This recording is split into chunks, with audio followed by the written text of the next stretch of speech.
si usted tiene su Biblia ahí, lo invito a que abra su Biblia en Primera de Pedro. Estamos en el capítulo 4. Y como estamos estudiando en la sección que va de los versículos 12 al 19 del capítulo 4, Pedro está tratando el tema del sufrimiento, el sufrimiento del cristiano. A esta altura ya hemos aprendido varios principios que tienen que ver con el sufrimiento. Por ejemplo, uno es que no debemos tomarnos de sorpresa, o sea, no nos tiene que sorprender cuando estamos sufriendo. Y cuando nos toca sufrir, ¿qué aprendimos? Que debemos regocijarnos. La semana pasada aprendimos que somos dichosos cuando somos insultados por el nombre de Cristo. Y hoy llegamos al tercer mensaje de esa sección que va del versículo 12 al 19 y veremos que no debemos avergonzarnos cuando nos toca sufrir por la causa de Cristo. Entonces leamos los dos versículos que estudiaremos hoy, versículos 15 y 16. Dice: que de ninguna manera sufra alguien de ustedes como asesino, o ladrón, o malhechor, o por entrometido. Pero si alguien sufre como cristiano, que no se avergüence, sino que como tal glorifique a Dios. Estoy leyendo la versión de la Nueva Biblia de las Américas. Y como les decía la semana pasada, cuando defendía como original la inclusión de la última parte del versículo 14, y dije, ¿se acuerdan que una de las cosas que Pedro hace en su carta es el uso de contrastes? Y aquí, inmediatamente después de ese versículo 14, esa sección, tiene otro contraste. Pedro hace otro contraste. Y el contraste aquí es obvio, los versículos 15 y 16. Pedro nos muestra razones inaceptables por la cual sufrimos. O sea, razones impías, razones de las que deberíamos ¿qué? Avergonzarnos. Contrastando con el versículo 16, donde nos muestra la única razón válida por la que no debemos avergonzarnos cuando sufrimos. La única razón válida por la que deberíamos sufrir es si estamos sufriendo por causa de Cristo. Debemos sufrir por causa de nuestra fe, no de nuestras fallas. Debemos sufrir por causa de nuestra fe, no de nuestras fallas. Entonces, lo que vamos a hacer hoy es dividir este mensaje en dos puntos. Cada punto está en el versículo 15 y versículo 16. El primer punto es sufrimiento indigno. Si usted está tomando nota, sufrimiento indigno sale del versículo 15 y el sufrimiento digno sale del versículo 16. En Primera de Pedro 4, 15 al 16, encontramos el contraste entre el sufrimiento indigno y el sufrimiento digno, para que usted comprenda que el único sufrimiento digno es aquel sufrido para la gloria de Cristo. El versículo 15 nos presenta el sufrimiento indigno. Este es nuestro primer punto. Lo leo nuevamente. Que de ninguna manera sufra alguien de ustedes como asesino, o ladrón, o malhechor, o por entrometido. Seguramente usted se estará preguntando, ¿eso puede ser posible en la vida de un cristiano? Bueno, yo creo que es una declaración retórica de Pedro. Que la respuesta obvia que él espera es un contundente ¿qué? No, obvio, nada. Como diciendo, ¿cómo alguien va a sufrir como asesino, o ladrón, o malhechor? Pero también esta declaración debe ser tomada como una declaración informativa, o sea, una información que va a cumplir el rol de un filtro. ¿Filtro de qué? Evitar que se cuelen inconversos entre los cristianos. Y es lo que les quiero mostrar. Entonces, Debemos entenderlo a esto que él está diciendo, que de ninguna manera sufra alguien de ustedes como asesino, ladrón o malhechor, como que es un filtro. Él se quiere asegurar de que si hay inconversos que se están identificando como cristianos, que sepan lo que los cristianos no hacen. Es mi convicción que un cristiano verdadero no va a tener el deseo de matar a nadie. Espero que usted comparta lo mismo. Pero pongamos esto en contexto, lo que estamos hablando, y vayamos a lo que la Biblia nos presenta acá en el primer siglo, en esta iglesia, estas iglesias diseminadas en Asia Menor. Entonces, ahí que nos encontramos que muchos de estos, a los que están ahora, siendo expuestos a esta carta, eran exiliados. Exiliados que están sufriendo la hostilidad del mundo. ¿Por qué? Por su asociación con Cristo. Y podría ser que en su inmadurez o en su ignorancia espiritual, algunos cristianos nominales podrían creer que era justo defenderse a tal punto de que algunos pensaran que, identificados con Cristo, podían defenderse y aún quitarle la vida a alguien, a algún perseguidor. Algunos, tal vez por una cuestión de que no eran nacidos del Espíritu Santo de Dios, podrían creer que era correcto quitarle la vida a algún perseguidor de la iglesia. Esto pasó muchísimo, si usted recuerda la historia, cuando se quiso imponer lo que es el cristianismo en muchas partes del mundo a punta de lanza. Esa no es la manera en la que se evangeliza.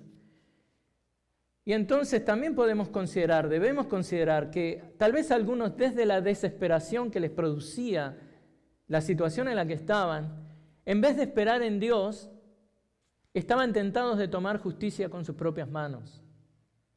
Y de nuevo, no creo que creyentes verdaderos harían esto, pero recuerden esto, hermanos, las iglesias locales como esta están constituidas de ovejas y de cabras.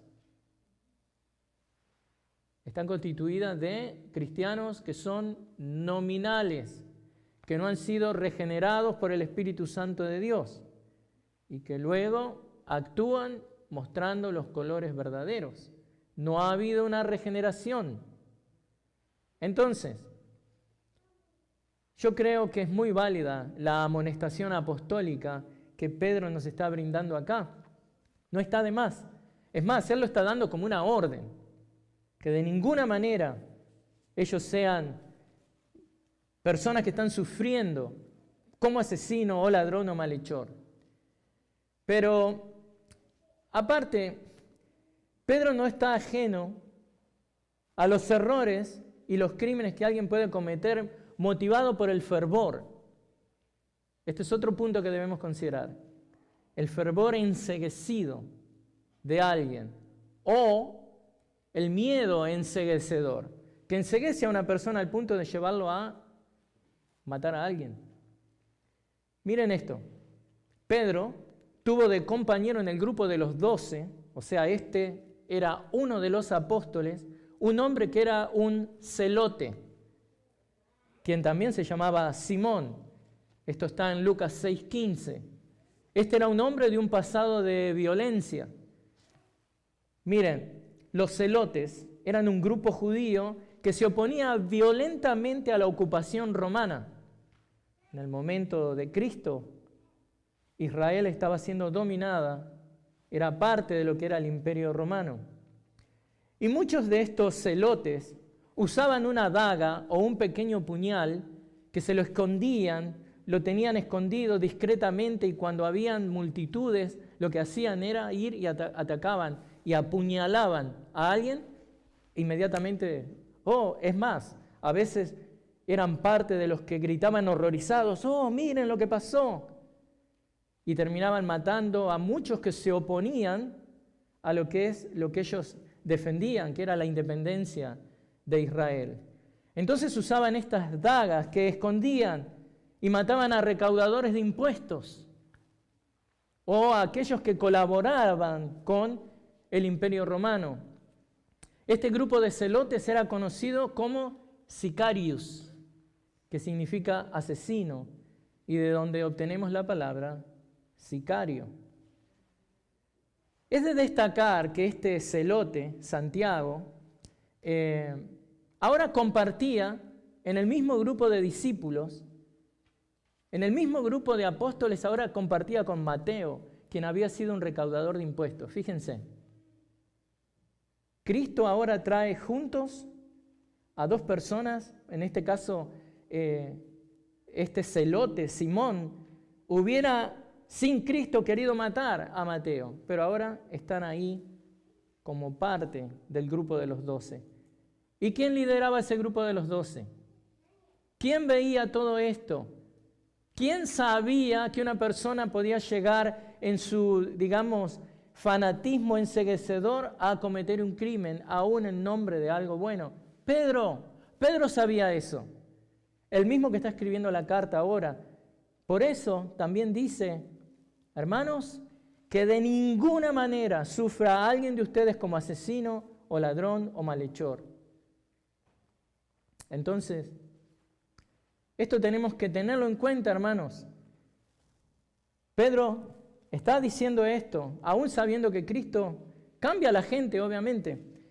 Pero lo que quiero también que note aquí es que si alguien con un pasado violento como Simón el Celote era parte de estas congregaciones de Asia Menor, pero no era un convertido verdadero, pero se estaba identificando con Cristo, así como los celotes se identificaban con Israel, ¿qué va a hacer esta persona? De la misma manera que lo hacían estos celotes, este cristiano nominal podía contemplar la idea de matar a alguien por causa de Cristo. Y luego creer que una vez arrestado, él estaba sufriendo por la causa de Cristo. Y Pedro le dice, no. El cristiano verdadero no está llamado a avanzar el evangelio con la violencia. Algo que Pedro había aprendido claramente cuando en el jardín de Getsemaní, él desenfunda su espada, le corta la oreja a Malco y el Señor le sana la oreja a Malco, a este siervo. ¿Y qué le dice? Reprende severamente a Pedro. Mateo 26, 51 y 52. Esto no se avanza con violencia. El cristianismo sufre violencia, pero el cristianismo no se avanza con violencia. Nuestro Señor y Salvador sufrió violencia, pero Él no avanza su reino con violencia. La violencia va a venir para aquel pecador que no se arrepienta, porque va a pagar eternamente en el infierno, sufriendo el castigo eterno por no haberse arrepentido de sus pecados y por haber rechazado a Cristo.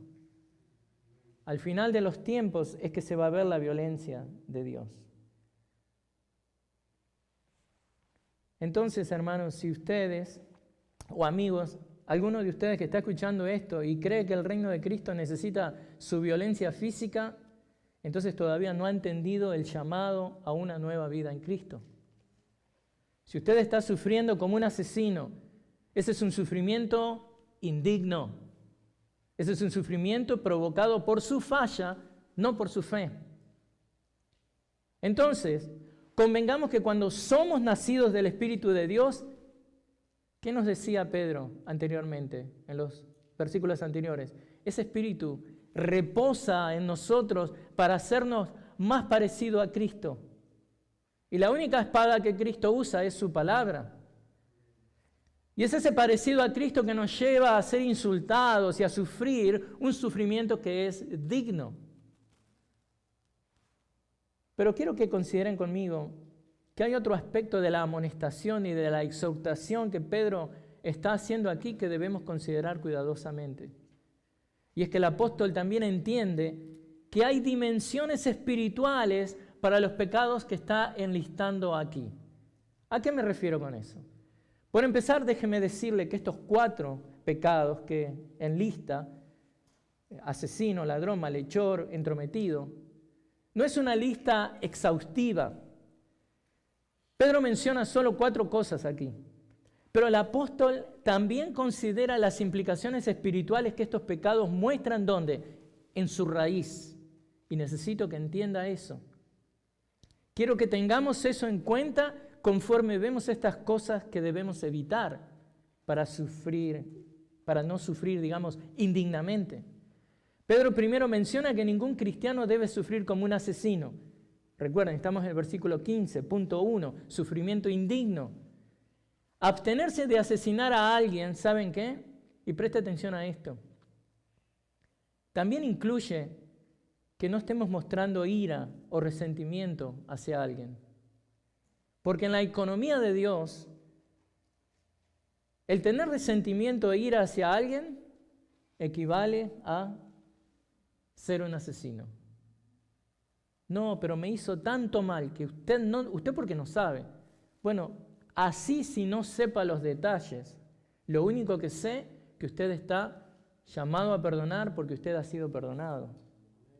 Y usted no tiene que tener ira, resentimiento, odio hacia alguien, porque si usted alberga eso en su corazón, usted está asesinando a esa persona en su corazón. El Señor enseña esto en Mateo 5:22. Él dice que todo aquel que esté enojado con su hermano será culpable ante la corte, y cualquiera que le diga insensato a su hermano será culpable ante la Corte Suprema, y cualquiera que diga idiota será merecedor del infierno de fuego. Señor, qué exagerado que eres. No, el Señor conoce nuestro corazón. Y así como el Señor también enseñó que cuando un hombre mira a una mujer y la codicia en su corazón, ¿eso qué es? Es considerado adulterio, Mateo 5, 27, 28. Lo mismo pasa con la ira o el enojo. Cuando estamos enojados, airados en el corazón de un cristiano, eso es catalogado como asesinato. Y ustedes saben que ningún asesino tiene vida eterna permanente en él. Es muy claro. En el corazón de un cristiano eso es catalogado como asesinato. Lo borré de la vista. Bueno, no es un arma, no tiene balas, pero es la actitud, hermanos. Entonces nosotros tenemos que examinar nuestro corazón. Oh, ahí viene ese hermano que no aguanto. Bueno, examine su corazón. No tenga un corazón de asesino. Por eso, hermanos, este asesinato que no debemos cometer incluye eso. Juzgar duramente a alguien. O, por ejemplo, despreciar a alguien, tener desprecio hacia alguien. Eso equivale, ¿qué? A muerte. Porque a usted no le importa esa persona. Usted no quiere el bien de esa persona. Usted no quiere aportar y traer y agregar vida a esa persona. Usted lo que está haciendo es, con su desprecio, viéndolo como alguien que usted desearía que estuviera muerto. El burlarse de alguien es un instinto asesino que se expresa en nuestro corazón. Usted dirá, pastor, está exagerando. Bueno, analice su corazón. El escarnecer y menospreciar a alguien muestra en nosotros un corazón asesino. No muestra a Cristo. No muestra a Cristo. Entonces, abstenerse de asesinar es, como les dije, una orden. Pedro nos está dando una orden aquí. Pedro dice que aquel que sufre por ser un ladrón es lo mismo. Ahora, bueno, pasa al tema del ladrón. Es un sufrimiento indigno, así como aquel que sufre por asesinato. Pero ahora pasamos al segundo. Un ladrón. Un ladrón, el que sufre como ladrón, llamándose cristiano, es un sufrimiento indigno. Cuando Pedro dice que de ninguna manera alguien sufra por robar,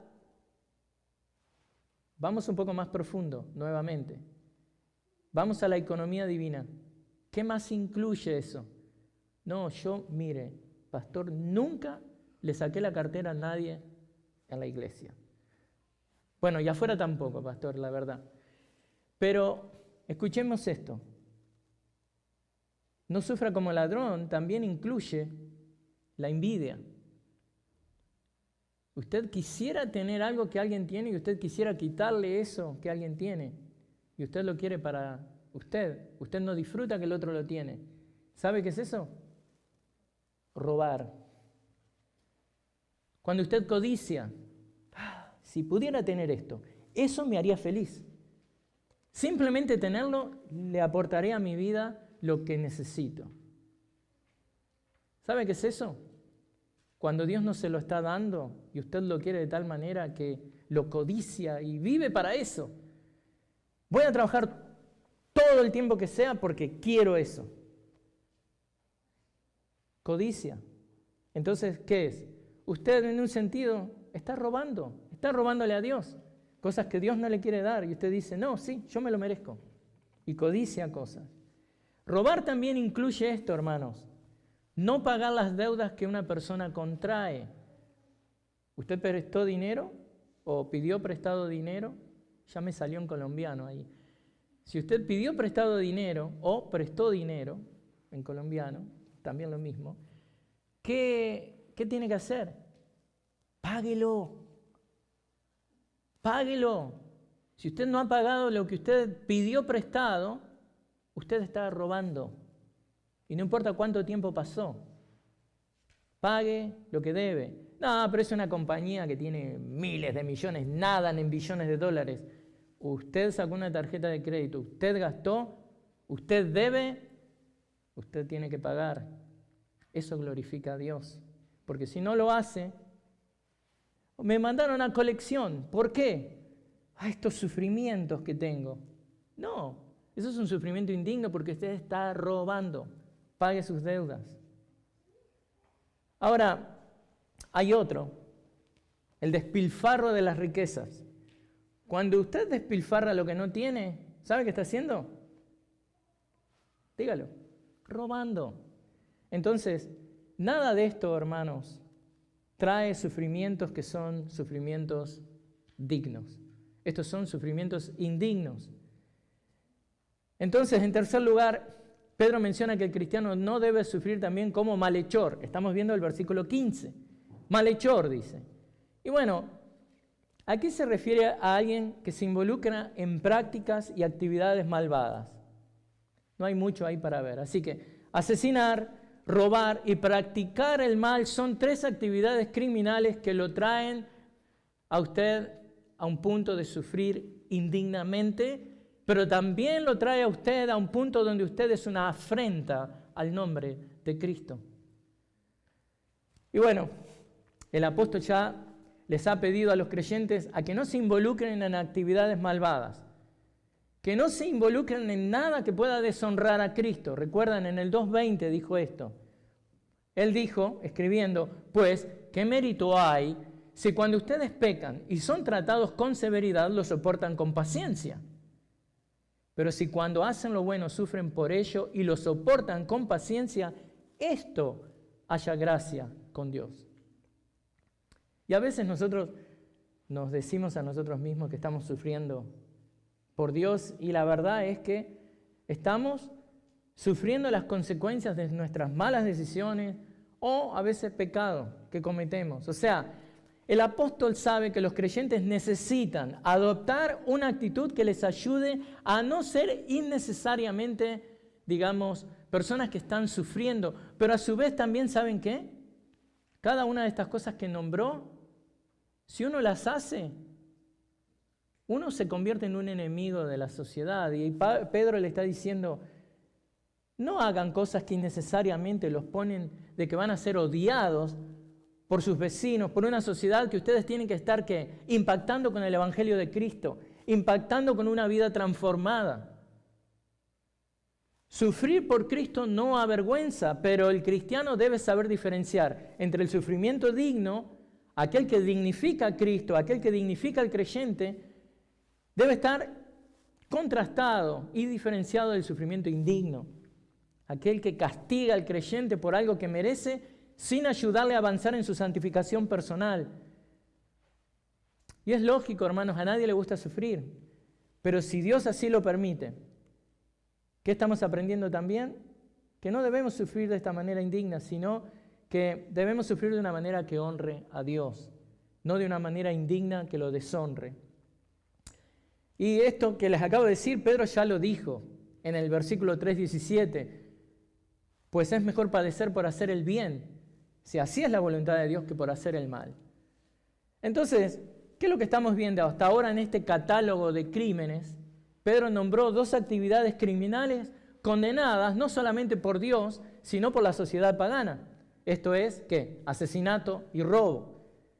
La tercera actividad que acabamos de ver, ser un malhechor, si bien no implica ser acusados, digamos, con cargos criminales por la sociedad, en ese tiempo, sobre todo, que estos creyentes estaban recibiendo ese cargo, era peligroso, porque si algún vecino de ellos usaba el término de que ellos eran criminales, por ahí eventualmente podían ser llamados delante de las autoridades y ser acusados formalmente de algo, simplemente porque eran cristianos.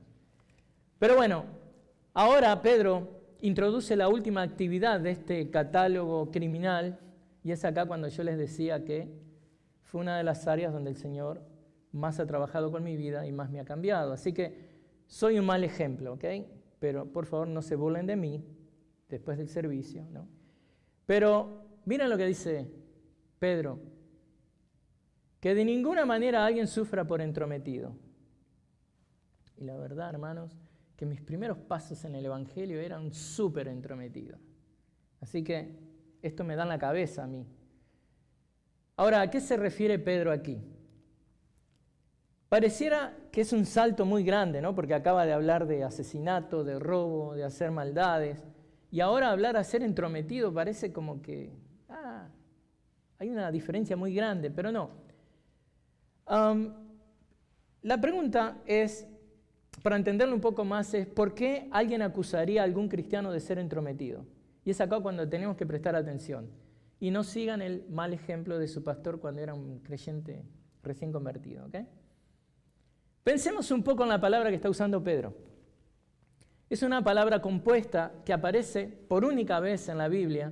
¿Se acuerdan que una vez hablamos de esto? Se llama apax legomenon. Es cuando una sola vez es usada una palabra. Y lo que significa es supervisor de los asuntos de otra persona. Los entrometidos, ¿qué hacen? Interfieren y usurpan roles que no les corresponden. Algunos también se esfuerzan en ganar influencia más allá de su área de responsabilidades. Y usted se estará preguntando, ¿qué tiene que ver esto con el cristiano? Bueno, lamentablemente existen un montón de cristianos entrometidos que lo único que hacen es hacerse enemigos innecesariamente. Yo estuve ahí. ¿Acaso usted no conoce creyentes que se meten en todo lo que no les importa? ¿Acaso no observa usted creyentes metiendo sus narices en todos los asuntos cuando no les corresponde? Bueno, de esto nos está advirtiendo Pedro. Pedro nos ordena que no seamos ese tipo de creyentes que siempre tiene algo para decir, cuando no es el momento. Siempre tenemos algo para decir, pero no es el momento. Pedro nos advierte que no nos hagamos enemigos por ser imprudentes, porque eso nos acarrea un sufrimiento indigno. Y en el proceso, ¿qué hace? Deshonra a Cristo. Muchos cristianos sufren por hablar cuando deberían callar, porque el protocolo, sea que sea donde estamos, pide ¿qué? ¿Hablar? No, pide mantener silencio. Pero, ¿qué es lo que hace un entrometido? Ellos creen que siempre tienen algo para decir. Entonces, abren su boca innecesariamente y se meten en problemas innecesarios, sufriendo innecesariamente. Seamos honestos, entonces, y contestemos una pregunta que tengo para usted. Yo ya he confesado que mis primeros años de cristiano eran entrometidos. Siempre tenía algo para decir. Me metía en todo lo que... Donde no me llamaban, ahí estaba yo. En todo... Facebook. Me peleaba con Dios, con medio mundo. Con Raimundo y medio mundo, ¿no? Entonces la pregunta es esta. ¿A quién le gusta escuchar a un entrometido? ¿Quién disfruta de las palabras de un metiche? Bueno, entonces... póngase en el lugar del mundo, de la sociedad, que muchas veces tiene que aguantar a un desubicado, a un cristiano falto de tacto, que públicamente censura las conductas de otros basándose ¿qué? En sus pretensiones de alta moralidad. Mírenme. Antes se hacía eso, pero ahora no. Y no hay humildad. No hay amor de Cristo hacia un pecador no redimido, de parte de un pecador redimido. Falta de tacto. Y esto, hermanos, es irritante y es innecesario. Eso crea una hostilidad innecesaria para el cristiano, pero también para la iglesia. Imagínense si toda la iglesia es conocida como los espiritualotes, nariz parada, que miran a todos como que están ahí quemándose ya en el infierno. Todos son súper pecadores y cada vez que usted habla con ellos, nunca hay un tema de decir, nunca están enfrentando nada, la vida. Nunca están teniendo una debilidad por la cual se acercan a un hermano para orar juntos. Algo que la Biblia claramente nos dice que hagamos. No, estamos todos subidos ahí a un súper gigante caballo desde arriba mirando a todos. Y vamos por la sociedad y sobre todo un pueblo chico, ¿no? Famoso dicho, pueblo chico, infierno grande. Y nos hacemos conocidos por eso. Por lo único que hacemos es juzgar a la gente. Nunca le ofrecemos una dosis de amor, de misericordia. Y nos hacemos conocidos como iglesia de esa manera. Y lo que estoy hablando, por favor, entiéndame bien, no estoy diciendo de que no tenemos que compartir el Evangelio. Es todo lo contrario. Compartamos el Evangelio. Y si compartimos el Evangelio, vamos a ir con una actitud humilde, porque nosotros sabemos de dónde nos rescató Dios. No me estoy refiriendo a que debemos temer de compartir nuestro testimonio de salvación, digamos, en Cristo. Lo que estoy pidiendo es humildad y cordura cuando lo hacemos. Nuestras vidas han sido transformadas por Dios, es verdad, pero la gloria va para Dios. Nosotros debemos mantenernos humildes conforme testificamos de ese cambio poderoso que Dios y el Evangelio de Cristo ejecutó en nuestras vidas. En cambio, lo entrometido, ¿qué hace? Censura las conductas de los inconversos y muchas veces se mete en temas, aún en temas familiares, de otras familias, que no se debe meter. Dios no le llamó a eso. Como cristianos debemos respetar las dinámicas de otras familias, no siendo metiches, no siendo entrometidos que quieren imponer sus condiciones, sus opiniones, en un terreno donde no tenemos el derecho a opinar.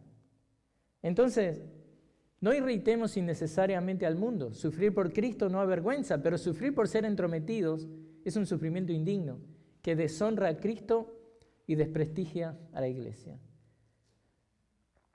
Hermanos, ningún cristiano debe sufrir por ser un entrometido en los asuntos de los demás. Y de nuevo, fíjense, en el primer siglo, qué mal que caía eso de muchos cristianos. Por eso Pedro les dice que nadie sufra como asesino, como ladrón, como entrometido. ¿No? Me faltó malhechor. Pero fíjense en esto. Me encanta lo que hay un comentarista bíblico, H.A. Ironside, que dice esto acerca del entrometido. Miren el versículo 15 y me van a poder seguir. Dice él, fíjate en la compañía en la que se coloca el entrometido. Se le relaciona con asesinos, ladrones y malhechores de todo tipo y por ello hay una buena razón. Escuchen, porque el entrometido roba la reputación de los hombres, trata de asesinar su reputación y con sus calumnias obra toda clase de males. Hermanos, no nos engañemos a nosotros mismos. Cuando sufrimos por ser entrometidos, eso no glorifica a Dios, porque Dios desaprueba que violemos y pasemos por alto los estándares de la sociedad, esos estándares que son razonables. Y si usted es invitado a compartir con una familia y usted ve que hay cosas que no están bien, ya va a tener el tiempo, si Dios le da, de compartir el Evangelio. Pero ir raudamente a abrir juicio de algo, de alguien, usted no tiene el derecho. No sea entrometido. Dios no bendice, Dios no aprueba cuando actuamos toscamente, sin tacto, o cuando actuamos también tontamente. Aún en esos casos donde pareciera que estamos haciendo una obra espiritual, debemos ser sensatos. Les doy un ejemplo, ¿no? Usted puede ser un creyente muy ferviente, pero si está en el trabajo, ¿para qué le pagan a usted? ¿Para predicar el Evangelio? Evangelio, gloria a Dios. Pero si se le pide que cumpla con sus tareas, hágalo, porque eso es lo que está glorificando a Dios. Dios es un Dios de orden, y eso también incluye el trabajo. No nos asombremos si el mundo nos odia, nos persigue y desprecia, porque somos entrometidos o desubicados. Eso es algo que debemos cambiar. Y Pedro claramente nos dice que estas 4 conductas son inaceptables. Y que el sufrimiento que recibimos, producto de esas conductas, es un sufrimiento indigno que deshonra a Cristo. Puede ser que a veces nos entrometemos a atacar las creencias de otros de una manera ruda. ¿Qué es lo que piensa que va a creer un católico? O sea, usted ya sabe, tiene una idea, ¿no? ¿Cómo tiene que acercarse para predicar el Evangelio? Tiene que hacerlo con amor, con la palabra, pero de una manera que tiene tacto, que muestra amor. Porque si usted va de frente y ustedes no están justificados delante de Dios porque ustedes creen en sus obras, se van al infierno, y de entrada nomás. Es falta de tacto. Y después no se puede quejar que diga, no, es que mi vecino me odia, es que hay una persecución contra los cristianos. No seamos así, no nos engañemos a nosotros mismos, ¿no? Entonces, si somos rudos, desconsiderados y orgullosos, debemos recapacitar y analizar si el sufrimiento que estamos experimentando no es producto de nuestras fallas y no de nuestra fe. Pero bueno, luego Pedro hace el contraste mostrándonos el sufrir digno. Y este es el punto 2, versículo 16. Pero si alguno sufre como cristiano, que no se avergüence, sino que como tal glorifique a Dios. Esto también. Y es la cultura de la vergüenza, que ejercía mucha presión sobre estos cristianos. Entonces, ¿qué pasaba? ¿Y por qué estamos hablando de esto? Porque estos cristianos eran ridiculizados. Esta cultura era una cultura de la vergüenza, eran hechos a un lado, se burlaban de ellos, los ofendían de todas maneras, muchas veces, como estuvimos viendo en los anteriores mensajes, con abusos verbales. ¿Y cómo trata Pedro eso? Les alienta, recordándoles que si sufren por ser cristianos, no deben avergonzarse. Y lo hace usando un término que los inconversos usaban despectivamente. Ellos describían a los creyentes con un término despectivo. ¿Y Pedro qué hace? Como si fuera una de esas llaves de judo, ¿no? Que alguien viene con toda la fuerza a pegarle a alguien y esa persona usa la misma fuerza en contra de la persona que estaba ejerciendo la fuerza. Bueno, ¿a qué me refiero con esto? Que este término despectivo que está siendo usado contra los cristianos, ahora Pedro lo usa para decirle a los cristianos, si los tratan así, eso es un sufrimiento digno. Y no solamente eso, ¿qué dice el versículo 16? Que si alguien sufre como cristiano, que ese es el término, que no se avergüence, sino que como tal glorifique a Dios. Entonces, este término cristiano, era lo que estaban usando para ofenderlos. Un término que fue primeramente usado para referirse a los creyentes en Antioquía. En el tiempo, por ejemplo, en que Bernabé va a buscar a Pablo y lo lleva a Antioquía, Lucas escribe en Hechos 11:26, a los discípulos se les llamó cristianos por primera vez en Antioquía. Era un término despectivo. Este era un término que significaba partidarios de Cristo o prosélitos de Cristo. Quiero aclarar que incorrectamente se ha enseñado, hay un concepto popular que significa pequeños Cristos. Eso no es lo que significa. Está hablando de un partidario, de alguien que sigue a alguien. Y bueno, este es el típico caso de aquellos que pasan a ser conocidos con un término peyorativo, que luego estos adoptan con orgullo. Pasa en el fútbol argentino muchísimo esto. Mi equipo favorito era conocido de una manera muy despectiva. Y ahora nosotros lo usamos orgullosamente, como diciendo, no lo voy a repetir porque es un término malo. Pero mire, esto mismo le pasó a los puritanos. Los puritanos adoptaron un término que la sociedad usaba para burlarse de ellos, porque eran celosos de la pureza y de la santidad, estos puritanos. Un término despectivo que ellos luego tomaron para asociarse con Cristo. Y tal vez en su trabajo le llaman a usted el tragabiblia. Y quién sabe, dentro de unos años usted va a venir a identificarse de esa manera. Hola, soy Nelson, el tragabiblia. A lo mejor no. Pero en otras palabras, estos cristianos dispersos en Asia Menor estaban exiliados. Eran arrestados, los llevaban a juicios injustos. Algunos de ellos entregaban, sí, su vida ocasionalmente por Cristo. Entonces, ¿qué es lo que hace Pedro? Les quiere alentar a que no sientan vergüenza de identificarse con Cristo. Les están llamando cristianos, que para ellos es un insulto. No se avergüence. Pero también les alienta a que vean el sufrimiento como algo que les incentive a glorificar a Dios con su sufrimiento. En vez de retroceder avergonzados en su fe, que Pedro hable de cristianos como término conocido, digamos, emparentado con el sufrimiento, también nos está sugiriendo que ser un cristiano era, digamos, como ir en contra de la ley. Si bien no había una ley imperial que lo prohibiera, quiero aclarar eso. No había una ley que clasificara a los cristianos como proscriptos, como gente, digamos, que era perseguida para ser matada, pero en un sentido, en lo que es la ley no escrita del pueblo, ser identificado como un cristiano era algo que usted no quería. Pero bueno, les recuerdo, en el trasfondo político de 1 de Pedro no había una persecución formal contra los cristianos. Ser cristiano no era un crimen. Y esto lo sabemos porque, si ustedes recuerdan la introducción que hice de este libro, hablé de que en el año 112, después de Cristo, Plinio, que era el gobernador de Bitinia en Asia Menor, le escribe una carta al emperador, el emperador Trajano, consultándole qué hacer con estos cristianos.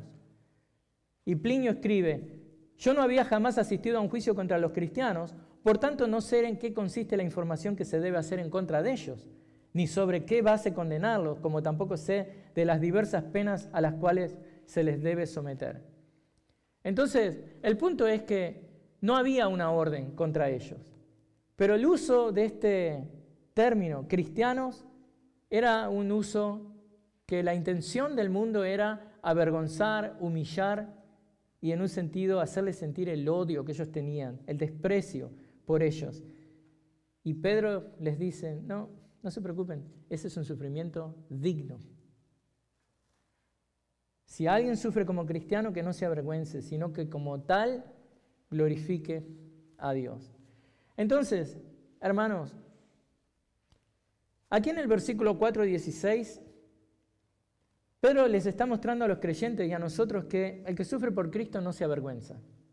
Por tanto, el sufrir digno del cristiano siempre le llevará a adorar a Dios. Los que sufren de acuerdo a la voluntad de Dios deben encomendar sus almas al fiel Creador. Es lo que dice más adelante. Entonces, ¿cuál es la aplicación práctica que le vamos a dar a nuestra vida? Hermano, una vez que somos llamados al cristianismo, somos llamados ¿a qué? A vivir para la gloria de Dios. Eso incluye si nos toca sufrir. Es nuestra identificación con Cristo, ya no, digamos, con una profesión o con un estatus social o legal, es la asociación con Cristo. No es si usted es un doctor y usted se identifica con eso. No es si usted es un psicólogo o no es si usted es un almacenero. Ya no se vea como lo que la sociedad le dice que usted es. Su asociación tiene que venir con Cristo. Y Pedro nos alienta a que consideremos que sufrir para Cristo no avergüenza. Esa asociación con Cristo debe darnos ¿qué? Aliento. Debemos evitar por eso sufrir indignamente y no abrazar el sufrimiento que es indigno, sino perseguir ¿qué? Honrar a Dios y sufrir dignamente, confiando en que Dios es un Dios amoroso. La pureza y la prueba de la fe cristiana es demostrada ¿dónde? En los momentos de sufrimiento. Entonces usted ahí se va a dar cuenta. ¿Estoy sufriendo dignamente o indignamente? Es en esos momentos, hermanos, donde usted va a transitar, llevado por Dios, por el valle de sombra y de muerte, donde usted se va a dar cuenta de quién es su pastor. Y usted se va a dar cuenta si usted está sufriendo dignamente o indignamente. Entonces, ¿qué debemos hacer? Confiar en Dios, serle fiel hasta el final, alentarse aún con las burlas del mundo, imprimir aún más fuerza, caminar con más firmeza, con esos pasos y convicciones para agradar a Dios, creciendo cada vez más en el entendimiento de cuál es la voluntad de Dios para nosotros, para poder saber que usted está sufriendo de acuerdo a la voluntad de Él y no de su propio pecado. Debemos guardarnos de arruinar nuestro testimonio debido a nuestra mala conducta. Esto es todo lo que hemos visto acá en estos 2 versículos. No debemos arruinar el testimonio, sino que debemos ¿qué? Darle gloria a Dios con nuestro testimonio. Porque eso ayuda a lo que es la causa y el avance del Evangelio de Cristo. Pero si no estamos cuidando nuestro testimonio personal y estamos sufriendo indignamente, esto deshonra a Dios. Entonces, ¿cómo hacerlo? ¿Cómo podemos hacer eso? Bueno, debemos quitar los ojos de nosotros mismos. Debemos dejar de mirarnos a nosotros mismos, concentrándonos en nuestro sufrimiento. Debemos soportar el oprobio, debemos soportar la vergüenza conforme fijamos que nuestra mirada en la gloria de Dios. Si nos miramos a nosotros mismos, vamos a más que nunca desesperarnos y sentir el dolor. Pero debemos mirar a la gloria de Dios. Y cuando sufrimos, Él está con nosotros ayudándonos. Cuando sentimos vergüenza, ¿qué es lo que pasa? Es todo lo contrario a eso. No estamos concentrándonos en la gloria de Dios. Cuando nos miramos demasiado a nosotros, empezamos a sentir la vergüenza que el mundo, nos hace sentir. ¿Y qué es lo que pasa? Eso alimenta la presión que el mundo está ejerciendo sobre nosotros. Entonces, hermanos, no debemos sucumbir a esa presión, debemos mantener la determinación de ¿qué? De ser obedientes a Dios. Debemos evangelizar el mundo con el amor de Cristo, el mismo amor que le rescató a usted. Debe entonces seguir compartiendo, seguir mostrándole al mundo inconverso su vida transformada por el Evangelio, manteniendo también usted que una actitud cordial, una actitud pacífica, aún con aquellos que lo están persiguiendo en el momento. Entonces, verdaderamente les aliento a que ignoren lo que los demás piensan de usted. Usted preocúpese únicamente de lo que Dios piensa de usted. No importa cuán avergonzados el mundo nos quiera hacer sentir, los cristianos verdaderos sabemos que sufrir por Cristo no avergüenza. Así que oremos. Padre, te damos gracias por tu palabra, ayúdanos a poder sufrir por Cristo de una manera que te glorifique. Sabemos que sufrir por Cristo no avergüenza. Te damos gracias, Señor, cuando nos llamas a sufrir por Cristo. No porque lo pedimos, no porque somos masoquistas, pero cuando tú nos llamas a sufrir, te pedimos que nos fortalezcas nuestras espaldas espirituales para cargar con el peso de la persecución, del odio, del descrédito del mundo. Señor, ayúdanos a sufrir de una manera digna que te glorifica. Oramos en el nombre de Cristo. Amén.